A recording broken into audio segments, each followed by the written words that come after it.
Salut tout le monde, bienvenue à ce 8e vidéo sur le jeu Prelude to Rebellion, publié par Compass Games en 2018. Premier d'une série de 4 vidéos qui vont être dédiées à la revue de toutes les cartes qui se trouvent dans le jeu. Puis on y va évidemment en ordre chronologique, fait qu'on va commencer avec les cartes de 1834, du deck de 1834 qui va vous accompagner pendant les 2 premiers tours du jeu.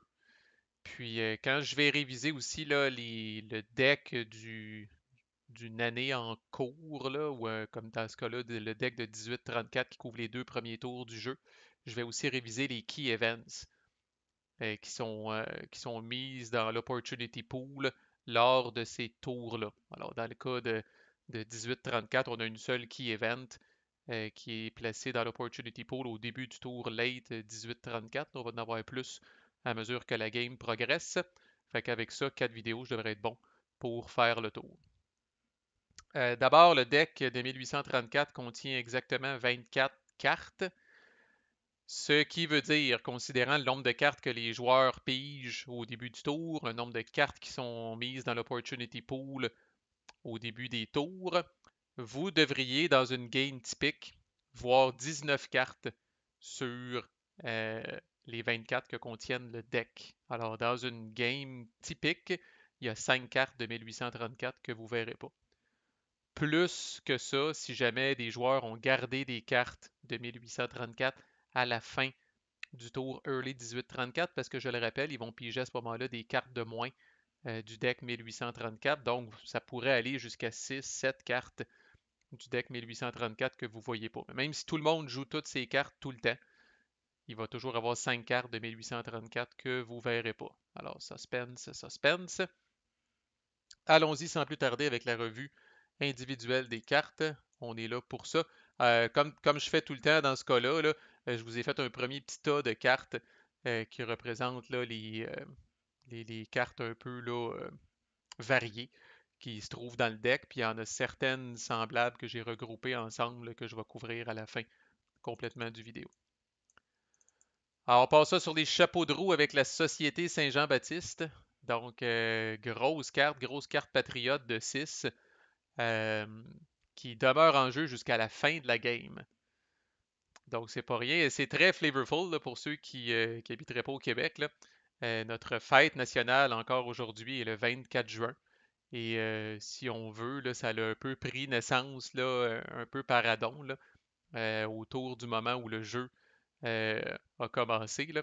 Fait que notre fête nationale s'appelle la Saint-Jean-Baptiste au Québec, incidemment, encore aujourd'hui. Alors, je me suis amusé comme un petit fou, donc j'ai mis sur le board, sur le turn track, en fait, vous avez peut-être remarqué ça là, tout le long que j'ai expliqué le board, j'ai intentionnellement sauté par-dessus, là. Mais il y a 4 Saint-Jean-Baptiste. Évidemment, le jeu peut durer un maximum comme de 4 ans, là, 1834, 35, 36 et 37. Et la Saint-Jean-Baptiste, qui est comme le 24 juin, là, au milieu d'une année, là, je l'ai pas mal toujours mis à l'endroit où elle devrait fitter sur le turn track. C'est un événement qui n'a pas d'effet immédiat quand vous le jouez. Mais au moment où il est joué, une fois qu'il est joué, il demeure en jeu jusqu'à la fin de la game. Et là, dans le fond, on s'adresse aux joueurs patriotes au début de chacune des action rounds de Saint-Jean-Baptiste du Patriote. Donc ici, là, là et là, quand c'est autour de juste avant que le Patriote joue sa carte, fasse son action round, quand c'est une Saint-Jean-Baptiste, le Patriote va scorer un point de victoire, puis il va ajouter un cube dans 2 comtés aléatoires différents. OK, on va voir dans 2 secondes comment est-ce qu'on fait pour choisir un comté aléatoire. Là, ça tombe bien. Là. Et puis, je vais me retenir très fort pour ne pas parler du flavor de toutes les cartes. Là. De toute façon, il est identifié. Là. Mais dans ce cas-là, c'était quand même intéressant de comprendre là, comment ça que ça n'a pas d'effet tout de suite. Puis c'est quoi ça, la Saint-Jean-Baptiste. Fait que je me suis étendu un peu sur le sujet. Là, rassurez-vous, je ne ferai pas ça à chaque fois. Fait que quand même, si c'est joué, fait que là, plus côté stratégie, là, si le Patriote a la chance de piger cette carte-là et de la jouer là, dès early 1834, ben c'est 4 Saint-Jean-Baptiste qui vont y passer. On parle donc d'un total là, de. C'est différé, évidemment, là, mais on parle donc d'un total de 4 points de victoire et de 8 cubes qui vont être mis là, dans des comtés, certes aléatoires, mais c'est quand même bienvenu. Fait que quand cette carte-là est en jeu, puis arrive une action round de Saint-Jean-Baptiste, là, le Loyal trouve pas ça drôle parce que le Patriote score un point de victoire, met 2 cubes, puis il a même pas joué sa carte encore. Il va jouer sa vraie carte de cette action round-là, puisque la Saint-Jean-Baptiste est comme un effet bonus, résultat de son événement qu'il a joué plus tard. Déjà, quand elle sort en late 18-34, elle est un petit peu moins attrayante parce qu'il y a déjà une Saint-Jean-Baptiste de passé. Des fois, elle ne sort pas du tout. Si elle est dans l'opportunity pool, l'inconvénient, c'est qu'elle est chère à acheter pour le pauvre patriote qui n'est pas riche, qui a juste 6 points d'opportunité. Là, elle coûterait 6 points d'opportunité à acheter quand elle est dans le pool. Fait que c'est quand même un peu triste. J'aime des fois quand je l'ai comme patriote, là, me servir de mon fameux Special Action, le Partisan Media. Euh, je trouve que de perdre 6 AP. Il est fort l'événement, là, on dirait, je sais pas, c'est mon côté peut-être impatient.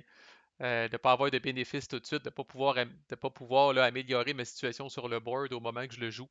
Je trouve tout le temps ça triste. Là. Fait que des fois, j'aime ça combiner ça avec Partisan Media, comme ça je peux jouer les 6 AP, puis après ça, l'événement arrive pareil. Et je dois dire, par exemple, à chaque fois, que quand l'événement est joué, là, surtout en 35-36, où est-ce qu'il y a une Saint-Jean-Baptiste à chaque tour, ça fait du bien. Le petit VP qui passe, puis les 2 cubes random font du bien. Fait que parlons-en des comtés random. Je vous ai ouvert le livre des règlements à la page en question. Encore là, il y a une très belle symétrie. Rappelez-vous, il y a 24 comtés ruraux, 2 comtés urbains. Alors, ce que j'ai fait là, pour déterminer un comté random, le joueur en question brasse 2 dés. Il faut comprendre qu'il y a 3 dés verts, des dés patriotes dans le jeu, puis il y a 3 dés rouges. Alors, ceux qui croient au karma, bien important de ne pas toucher aux dés de l'adversaire pour ne pas les souiller. Vous gardez vos dés à vous autres. Mais dans ce cas-là, bon, le Patriote, par exemple, brasserait 2 dés, un dé vert, un dé rouge. Et il va regarder là, où est-ce que ça l'amène. Fait que s'il brasse 4 sur le dé vert, puis 2 sur le dé rouge, ben, le cube aléatoire s'en va à Drummond. Fait que, il y a une chance sur 36 de tomber sur un des comtés ruraux. Là, fait une chance sur 36 de pogner 2 montagnes, une chance sur 36 de pogner Terrebonne et ainsi de suite. Dès que la personne pogne 5 sur son dé, là, c'est sûr que ça va être une des 2 villes.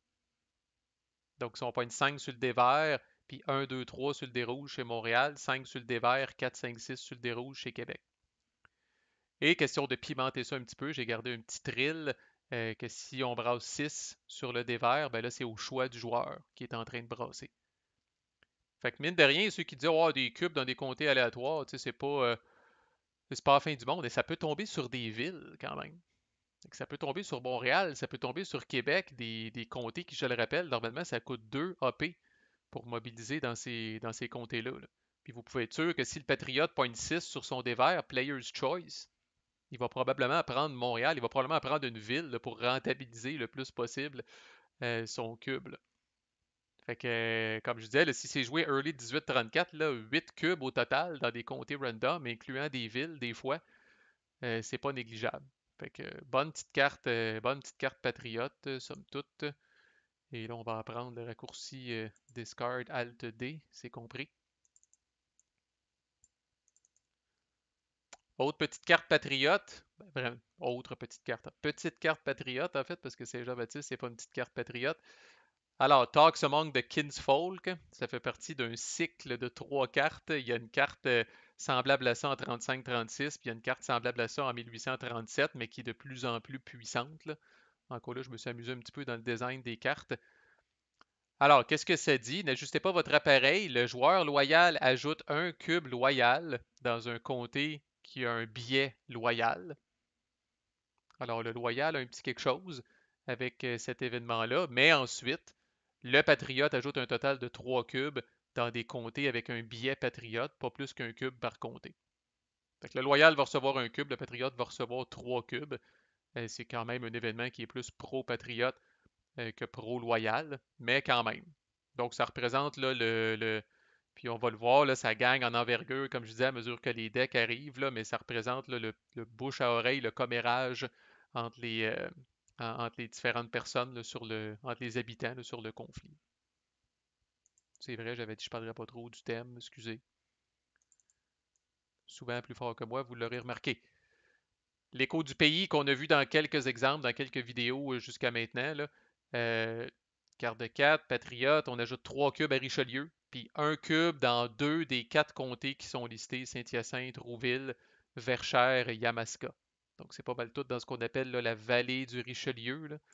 Si je tasse ça, là, fait que Richelieu est ici, Verchères, Yamaska, Saint-Hyacinthe, Rouville, là, on est dans ces comtés-là, là, qui, on va le voir, est un hotspot quand même patriote là, pour la suite des choses. Bonne petite carte 3 cubes à Richelieu, là, ça vous donne vraiment. Je sais que c'est facile de mobiliser à Richelieu, là, mais n'empêche, quand le Loyal joue ça, le 3 cubes gratis qui arrive à Richelieu, là, puis souvent ça va être tentant d'ajouter 2-3 cubes de plus puis d'y aller pour une organisation à Richelieu, là, c'est quand même intéressant. Puis essayer de passer les speed bumps avec les autres, comme on a montré dans notre exemple, là, le petit speed bump de Saint-Hyacinthe peut-être, ou le speed bump de Rouville ou de Yamaska ici, là. Et puis vous allez encore plus rentabiliser votre événement. Événement loyal, la Balk. Alors, British American Land Company. Le loyal ajoute un cube à Shefford, Sherbrooke et Stansted. Donc, Sherbrooke est ici, Shefford est ici, Stansted est ici. C'est cette espèce de triangle-là. Et en prime, plus un au Rebellious Spirit. Assez chiant quand même. Les événements qui augmentent le Rebellious Spirit, comme on va le voir, on essaye le plus possible comme patriote de s'en débarrasser. C'est pas toujours simple. Donc voilà.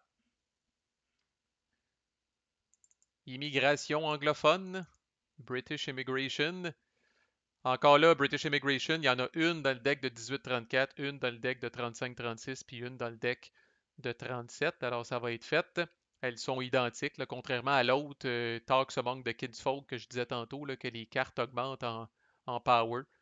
Les cartes d'immigration anglophone sont copiées-collées d'un deck à l'autre. Là.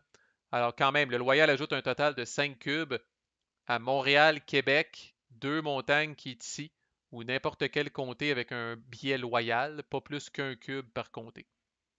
Alors, on peut mettre max un cube à Montréal, max un cube à Québec, puis après ça, max un cube soit à deux montagnes ou dans les comtés avec un billet loyal, là, 5 cubes au total. Généralement, le loyal va se payer à la traite, va ajouter systématiquement un cube à Montréal, un cube à Québec. Déjà là, c'est très payant parce que c'est des cases qui coûtent 2 AP, sinon plus, à mobiliser. Puis après ça, lui aussi va en profiter peut-être pour passer une coupe de speed bumps dans dans ses comtés avec un billet loyal. Vu que je viens de parler justement de la Bulk, qui était la carte d'avant, puis de celle-là, là, je me rends compte, j'aurais pu parler dès le début de la seule, comme je disais, la seule key event qui arrive en jeu en 1834. Donc, c'est une key event patriote. Elle arrive en jeu. Elle est placée dans l'opportunity pool au début du tour late 1834. Ce sont les élections générales qui ont eu lieu à ce moment-là. Là, je disais que malgré la bouffonnerie parfois là, de la démocratie qu'il y avait là, il y avait quand même des élections. Les fameux comtés qu'on voit là, c'était des comtés électoraux. Les gens allaient voter.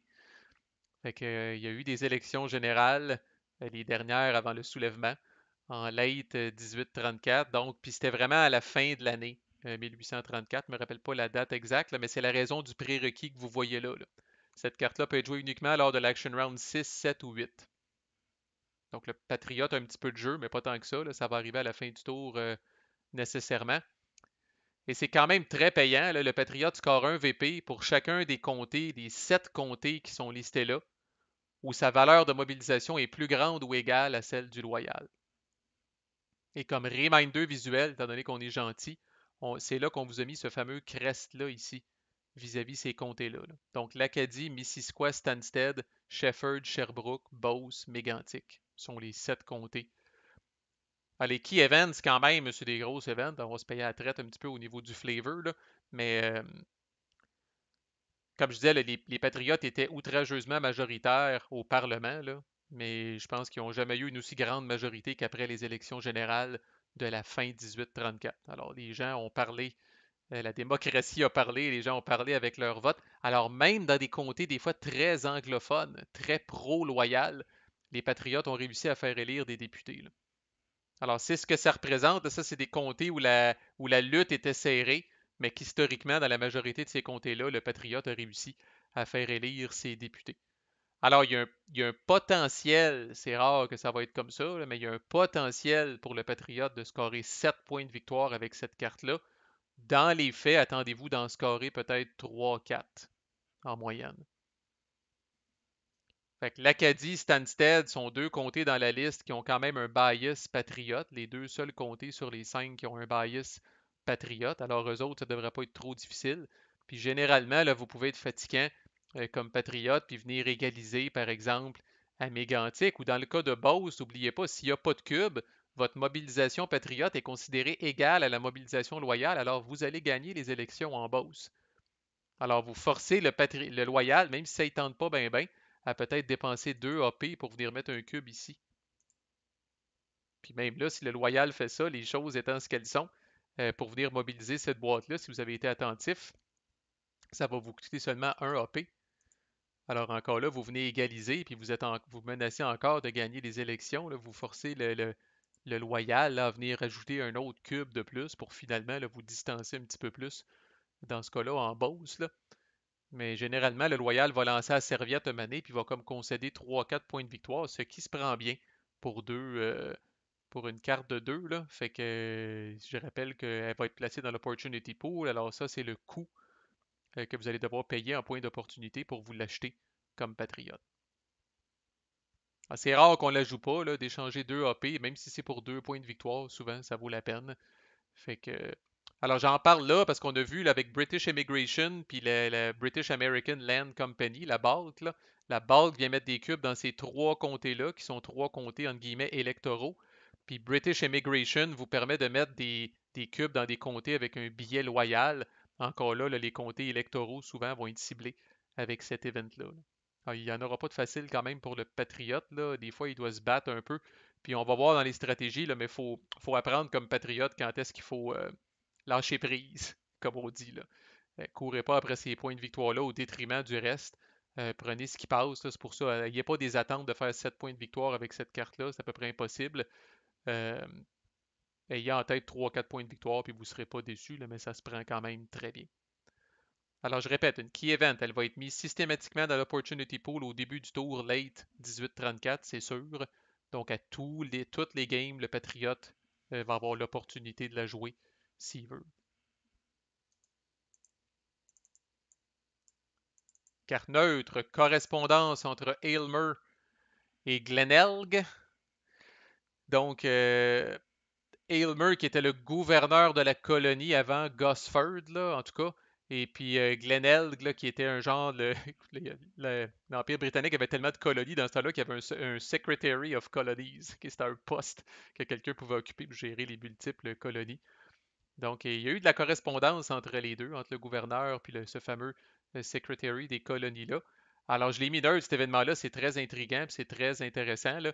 La faction qui pige cette carte-là peut décider de la jouer pour l'événement pour aller chercher un de son bord au niveau de l'influence externe. Alors, voici un exemple de carte flavorful au niveau du thème qui vous permet là, de ramener l'influence externe de votre côté. Alors, thématiquement, si le Patriote qui joue, ben, tu sais, je sais pas, Aylmer commence à dire à Glenelg que ça chauffe un petit peu, les gens ont des revendications, je trouve pas ça bête, tu sais, il influence peut-être positivement le secrétaire des colonies. À l'inverse, ça s'en va ici. Ben là, c'est Aylmer qui dit au secrétaire des colonies, là, ils ont des demandes, mais ça n'a aucun bon sens, on permettra jamais ça dans la colonie, ta. Fait que l'influence externe est un ramassis de petites affaires comme ça qui auraient pu faire pencher la balance d'un côté ou de l'autre en fonction de qui parle à qui et, euh, et quelles sont les convictions de cette personne-là. Une carte intéressante, savoir de quel côté qu'elle tombe. Il y a une grosse différence entre l'influence externe qui est à 3 du côté loyal ou par rapport à 1. Là. Quand la track score, là, ça fait quand même une bonne différence. Le Montreal Daily Advertiser, vous lirez le flavor pour comprendre à la limite. C'est une carte Patriote, donc le Patriote ajoute une petite carte de 2. Et pourtant, le Patriote ajoute 2 cubes à Montréal, ce qui est d'une valeur, entre guillemets, de 4 AP, là, minimalement. Plus que ça si vous passez un speed bump à Montréal. Par contre, le Patriote perd 2 points d'opportunité en jouant cette carte-là. Alors, si le Patriote n'a plus de points d'opportunité, l'effet négatif n'est pas, n'est pas applicable. S'il est déjà à 0, il ne peut pas être dans le négatif au niveau des points d'opportunité. Par contre, dès qu'il reste des points d'opportunité, oui, il va avoir ses 2 cubes à Montréal, mais il va perdre 2 points d'opportunité aussi. Une belle petite carte là, pour, on va le voir dans les stratégies, c'est très important de guillemets que le Patriote n'échappe pas Montréal et cette carte-là aide beaucoup pour ça. Une de mes cartes préférées tant au niveau flavor qu'au niveau mécanique. Alors, les 92 résolutions sont amenées à Londres. Là. On va voir là, cette expression-là dans le flavor text dans certains types d'événements, mais c'est pas des farces. Les 92 résolutions, c'était vraiment un document qui avait été monté par les Patriotes, une série de récriminations. Puis là, le document s'était promené pas mal, là, avait fait l'objet d'une pétition qui était signée par des gens, puis tout. Là. Mais bref, ça représente le fait que le document est amené à Londres avec du monde qui font la route pour aller à Londres pour aller le défendre. C'est un événement neutre. Alors, admettons que c'est le Patriote qui ajoute, juste pour remplacer là, la phrase Your opponent là-dedans. Là. Alors, si c'est le Patriote qui joue cette carte-là, le loyal commence par choisir un nombre d'opportunity points qu'il veut dépenser, là, qui veut flowber, qui veut perdre pour l'événement. Là. Autrement dit, c'est des points d'opportunité qui ne seront pas utilisés pour acheter des cartes. C'est des points d'opportunité qui sont utilisés exprès pour cet événement-là. Ensuite, le Patriote, voyant combien de points d'opportunité ont été dépensés par le loyal, le Patriote fait la même chose, décide de dépenser un certain nombre de points d'opportunité. Et une fois que ça s'est fait, si un joueur a dépensé plus de points que l'autre, ben, l'influence externe est ajustée d'une boîte en faveur de ce joueur-là. Alors, il faut faire attention, là, dans un scénario comme celui-là, ici, là, où le Patriote jouerait cette carte-là, il a 6 points d'opportunité, le Loyal en a 8. Alors, si le Loyal est très motivé, là, il pourrait décider, dès que l'événement est joué, là, c'est un peu, donc c'est très extrême, là, mais il pourrait décider de jouer 7 points d'opportunité. Là. Là, le Patriote, voyant ça, dit, ben moi, j'en dépense 0. Et là, le loyal, haha, je viens de gagner un point sur l'échelle d'influence externe. Ça lui a coûté cher, par exemple. Ça lui a coûté 7 points d'opportunité. Il ne fera pas grand-chose d'autre avec ses points d'opportunité pour le tour. À l'inverse, la situation est comme ça. Ben là, le Patriote joue cette carte-là. Le loyal regarde ça puis se dit ouais, ça ne vaut pas la peine, j'en dépenserai pas. Souvent, c'est ce qui arrive. Et là, le Patriote va dire fine, je vais en dépenser un, moi. Puis là, à ce moment-là, il va ramener le marqueur d'une case de son bord.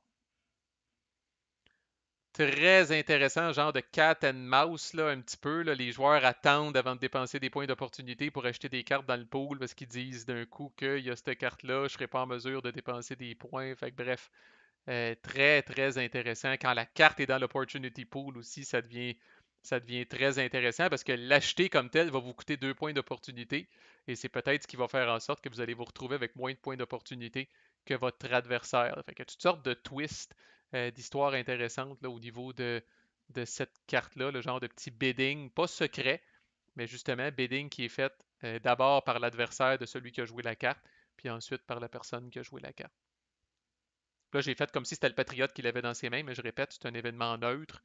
Le loyal pourrait l'avoir dans ses mains, là, puis on revire tout ça de bord.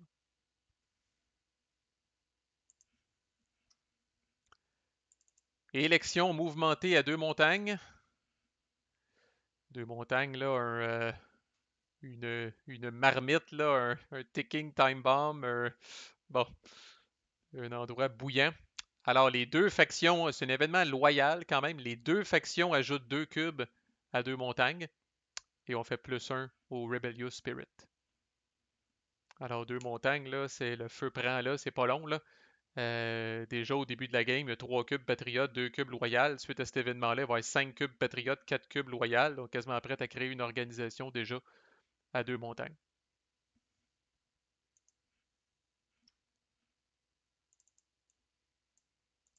Ensuite, événement loyal. Alors, pas 10, pas 20, 92 résolutions. Alors, on enlève un cube patriote de 3 comtés ruraux distincts. C'est pas fin du monde, mais c'est plus chiant là, quand vous êtes le patriote et vous avez cette carte-là en main. Là, vous avez vraiment l'impression de faire du surplace. Là, vous allez avoir 4 AP, puis après ça, vous allez perdre un cube dans 3 comtés ruraux. Là, vous avez vraiment l'impression d'avoir spiné temporairement. Là. Puis ce qui est illustré par cette carte-là, c'est justement, là, imaginez le farmer, l'habitant moyen du Bas-Canada qui se fait présenter un document qui il n'y a pas 10 résolutions, il n'y a pas 20 résolutions, il y en a 92. C'est un peu overkill, là. Ça peut être dur de rallier les gens avec un document de cette complexité-là.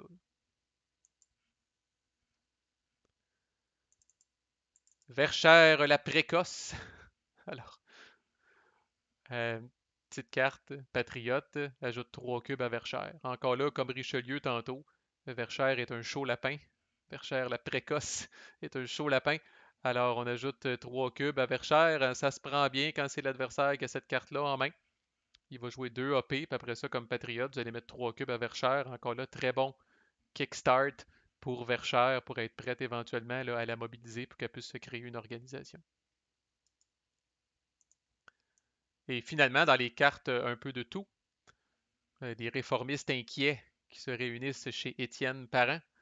Donc, 3 VP pour le loyal quand cet événement-là est joué, that's it.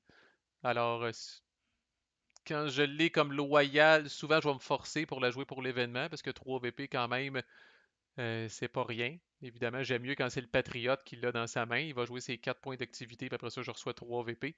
Parce que des fois, on a beau dire ah oui, je vais jouer ça, puis je vais faire 3 VP. Encore là, pendant ce temps-là, vous n'améliorez pas votre position sur le board.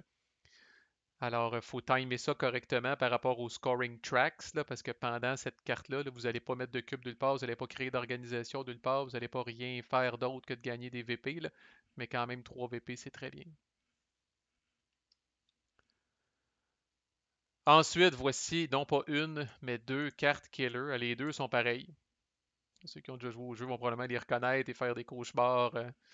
Des cauchemars. Beaucoup de gens qui disent oh my god, cet événement-là, Marco, ça n'a pas d'allure. Pourtant, je persiste à dire que le Patriote en a besoin. Alors, 78 000 noms. Une carte de 6, grosse carte Patriote. Là, je répète, n'ajustez pas votre appareil. Il y en a deux pareils dans le deck. Alors, le Patriote ajoute un total de 8 cubes dans des comtés ruraux, pas plus que 2 par comté. Alors oui, là, c'est le moment, là, puis là, je vais le dire juste une fois, puis après ça, vous allez reconnaître plein de cartes qui sont comme ça, là. Mais là, c'est le moment de venir passer les speed bumps ici. Fait que Lachenay, l'Assomption, Berthier, Nicolet, là, c'est le temps. Ça va m'arriver, justement, si je suis dans une situation comme ça, pourquoi pas, de venir égaliser à Beauce, qui est un comté électoral, comme on le sait, et forcer le loyal encore là à décider, my God, je vais encore dépenser 2 AP pour venir passer en avant ici, alors que le Patriote va pouvoir m'égaliser quand même. Alors souvent, là, si vous faites bien les choses, après je pourrais le faire à Yamaska, après je pourrais le faire à Chambly. Euh, fait que là, à un moment donné, là, si vous faites bien les choses, c'est pas rare que le marker ici de Rural Counties là, va être bougé de 8. Là. Il pourrait être bougé de 8 parce que vous ajoutez 8 cubes. Alors, si vous égalisez à 8 places ou que vous passez en avant à 8 places, ce marker-là va bouger de 8. Là. Fait que 1, 2, 3, 4, 5, 6, 7, 8. Là, le marker pourrait se retrouver ici. Là. Quand je disais qu'il y a des joueurs qui ont fait des cauchemars avec ça, là, avec le RC genre qui est ici, là, puis le Rebellious Spirit qui est très bas, là, mais on va le voir dans les stratégies, c'est normal pour le Patriote de se faire un coussin de points de victoire parce que quand le Rebellious Spirit commence à monter et que les choses commencent à chauffer, là, il la trouve moins drôle, pas mal. Ben, ceci dit, 8 c'est beaucoup. Là. Fait que comme joueur loyal, là, faites tout en votre pouvoir pour rattraper ça. Là. Et oui, dans une game éventuellement où le Patriote pigerait les deux cartes dans sa main, c'est quand même assez rare. Là, ça fait mal. Ok, ça fait bobo. Là. Mais c'est pas irrécupérable, j'ai déjà vu des revirements de situation. Le Patriote a besoin de cette base-là de mobilisation dans les comtés ruraux. On va le voir souvent, c'est la seule track sur laquelle il est capable de shiner pour la peine. Organisation, à cause que le loyal peut avoir deux organisations urbaines, c'est difficile. Influence externe commence avec un avantage loyal, puis les comtés urbains, là, étant donné que Québec est presque inaccessible, là, fait qu'à un moment donné, il faut bien que le Patriote fasse des points à quelque part. Alors, watch out pour cet événement-là. Et la dernière carte, en fait, qui représente 10 cartes sur le deck, mais quand même, il y a un paquet de cartes. On les a déjà vues brièvement là, quand on a expliqué l'anatomie des cartes. Là. Euh, Le Patriote a 3 cartes d'activité Patriote de 4 AP et 2 cartes d'activité Patriote de 6 AP. Même affaire pour le Loyal. Alors, vous avez 10 cartes sur les 24 du deck de 1834 qui sont des cartes que j'appelle d'activité patriote. Fait que là, il n'y a pas de flavor text, c'est pas relié à aucun événement. Là. Ça représente là, de manière générique là, des activités que les deux camps auraient pu faire. Il y a plusieurs particularités, puis il y en a de ces cartes-là dans le deck de 1835-36, puis il y en a dans le deck de 1837. Mais il y en a de moins en moins à mesure qu'on avance dans le jeu. En 1834, il y a un bon ratio, là, comme je disais, 10 cartes sur 24. Là. Fait que je vais les expliquer ces cartes-là, puis dans les futures vidéos, on pourra passer par-dessus automatiquement, là, parce qu'il y a plusieurs twists intéressants par rapport à ces cartes-là. D'abord, on en a déjà parlé, les cartes d'activité patriote, il y a le scoring die en haut à gauche, il n'y en a pas. Il n'y en a pas un en particulier. C'est écrit Patriot Choice, c'est le patriote qui choisit le dé de scoring qui va être brassé. Et les activités loyales, c'est le contraire, c'est le loyal qui décide le dé de scoring qui va être brassé. Alors, typiquement, on va prendre une track qui nous avantage, qui nous favorise pour essayer de la pousser vers le score. OK, pour bien comprendre cette carte-là, -là, c'est important de se rappeler, puis c'est un bon exercice de révision et de refresh. C'est important de se rappeler les 3 endroits où peuvent se trouver une carte. Alors, cette carte-là d'activité patriote, elle peut être soit dans la main du patriote, soit dans l'opportunity pool, soit dans la main du loyal. On est d'accord? Donc, on va voir quelles sont là, les interactions entre toutes ces affaires-là.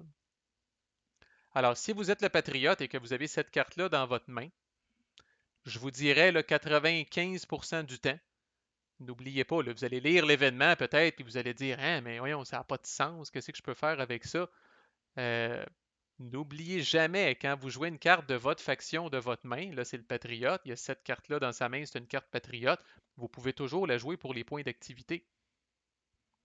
Donc 95% du temps, quand le joueur patriote a une carte Patriot Activities dans sa main, il va la jouer pour les Activity Points, dans ce cas-là 6. En plus de choisir le dé de scoring après. C'est vraiment des cartes que nous chérissons quand on les pige.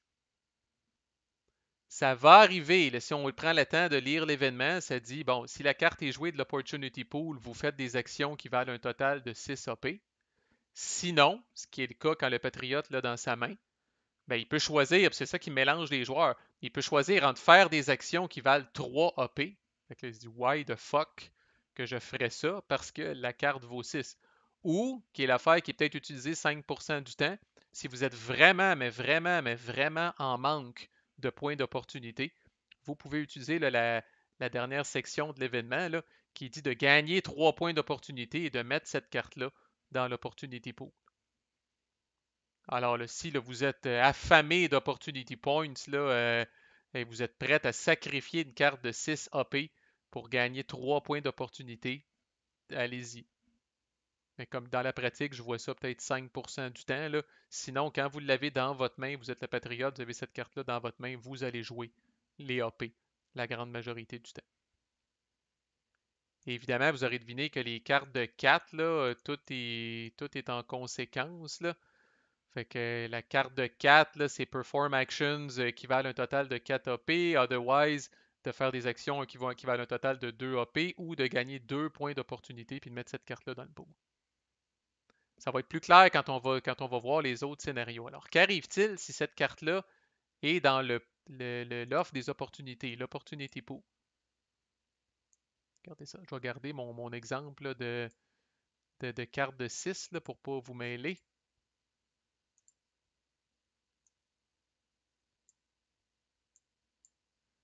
OK. La carte est dans l'opportunity pool. Mettons que le patriote a beaucoup de points d'opportunité. Mettons qu'il y a 10 de points d'opportunité et qu'il veut vraiment acheter ça. Alors, il achète cette carte-là de l'Opportunity Pool. Il doit payer la valeur en AP de la carte en Opportunity Points. Donc, il va payer 6 points d'opportunité pour acheter cette carte-là. Et je rappelle, quand on achète une carte de l'Opportunity Pool, on joue l'événement. On ne joue pas les AP, on joue l'événement. Toujours. Alors là, le Patriote arrive pour faire l'événement. Ça dit, si la carte est jouée de l'Opportunity Pool, faites des actions qui valent un total de 6 AP. Alors, les cartes d'activité patriote ou loyale sont très intéressantes quand elles sont dans l'Opportunity Pool parce qu'elles sont très flexibles. En payant 6 points d'opportunité pour acheter cette carte-là, le patriote reçoit 6 points d'activité pour faire ce qu'il veut. Alors là, si ce qui presse, c'est de mobiliser, il peut mobiliser. Si ce qui presse, c'est de créer des organisations, il peut faire ça. S'il veut s'acheter une special action de la tête à Papineau, il peut faire ça. S'il veut faire son call for composure, il peut faire ça. Normalement, quand on achète une carte de l'Opportunity Pool, on suit l'événement, puis bon, on est un peu restreint dans ce qu'on peut faire. Mais une carte d'activité patriote ou loyale, quand on achète ça de l'Opportunity Pool, ben là, on peut faire ce qu'on veut avec les AP, comme si on venait de jouer une carte de notre main qui valait ce nombre de AP-là. On peut le voir, là, c'est un petit peu ça qui est arrivé dans notre cas. Là, le Patriote a dépensé 6 points d'opportunité. On peut le voir comme s'il vient de s'acheter un point d'activité pour chaque point d'opportunité qu'il vient de dépenser. Fait que ça lui a coûté 6, il a joué cette carte-là. Il peut faire ce qu'il veut avec 6 AP. Quand c'est fini, même principe, il brasse le dé de son choix, le dé de scoring de son choix, puis après ça, la carte est discartée. Mais là où ça devient, comme on dit, vachement intéressant, puis on va le faire juste pour les besoins de la cause, là. Mais je vais aller mettre la carte là, dans la. Admettons que c'est le joueur loyal qui a cette carte-là dans sa main. Alors voyons voir si vous maîtrisez bien la séquence d'un card play, là. Alors, le joueur loyal a cette carte-là dans sa main, c'est une carte patriote. Le joueur loyal la joue. D'abord, il utilise lui-même les 6 points d'activité, il a le droit quand même. Il utilise les 6 points d'activité. Quand c'est fini, on fait l'événement. Il n'y a pas de prérequis. Alors, qu'est-ce que dit l'événement? L'événement dit, est-ce que la carte vient d'être jouée de l'Opportunity Pool? Non, elle a été jouée de la carte loyale. Alors, on vient dans le Otherwise ici, et là, c'est le Patriote qui décide. Le Patriote décide entre faire des actions qui valent un total de 3 AP ou gagner 3 points d'opportunité et placer cette carte-là dans le pool. Alors là, je rappelle, on est à l'action round du loyal. Le loyal vient de faire ses 6 AP, mais là, le patriote peut tout de suite répliquer s'il veut avec 3 AP pour venir peut-être boucher des trous ou éteindre des feux que le loyal a allumés. Ou il peut décider de gagner 3 points d'opportunité et de placer cette carte-là dans l'opportunity pool. Alors, très flexible. Alors, s'il y a quelque chose qui presse, s'il y a une scoring track qui est sur le bord de scorer, puis vraiment, là, le Patriote ne veut pas prendre la chance même d'attendre que ce soit son tour pour faire quelque chose, il peut faire 3 AP tout de suite. Ou s'il préfère avoir la flexibilité des points d'opportunité, il peut gagner 3 points d'opportunité, puis mettre cette carte-là dans l'opportunity pool. Qui sait, peut-être va-t-il se l'acheter lui-même plus tard dans le tour. Alors voilà là, les 3 scénarios, là, que ce soit dans la main du Patriote, dans l'Opportunity Pool ou dans la main du Loyal, là, cette carte-là se comporte différemment. Là. Et là, même si c'était l'action round du Loyal, une fois qu'il a fini, une fois que le Patriote a pris sa décision ici et que le card play est terminé, encore là, c'est le Patriote qui va choisir quel scoring die qu'on brasse. Alors à la limite, dans un cas comme ça, là, si le Patriote décide, bon, ben, je vais décider de gagner les 3 points d'opportunité pour remonter à 7, puis de placer cette carte-là dans l'Opportunity Pool. Fait que là, on s'en vient dans l'Opportunity Pool, puis on la met là. Le Patriote décide le scoring die qu'on brasse. En début de game, c'est typique, le dé des comtés ruraux. Et là, après ça, ça revient à l'action round du Patriote. Tout de suite, le Patriote pourrait dire, je dépense 6 points d'opportunité et je m'en viens acheter cette carte-là qui vient juste d'être mise dans l'Opportunity Pool, qui coûte 6 à acheter et qui me dit, si elle est jouée de l'Opportunity Pool, je peux faire 6 AP d'action, au terme desquels il va brasser encore là le dé de son choix, et là, la carte va être discartée.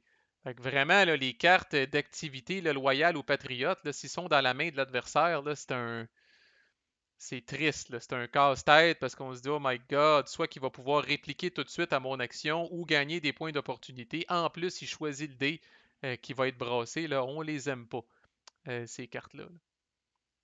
Personnellement, je préfère souvent la deuxième option quand je peux me le permettre, celle de gagner des points d'opportunité. Je trouve tellement ça flexible et intéressant d'en avoir beaucoup. Là.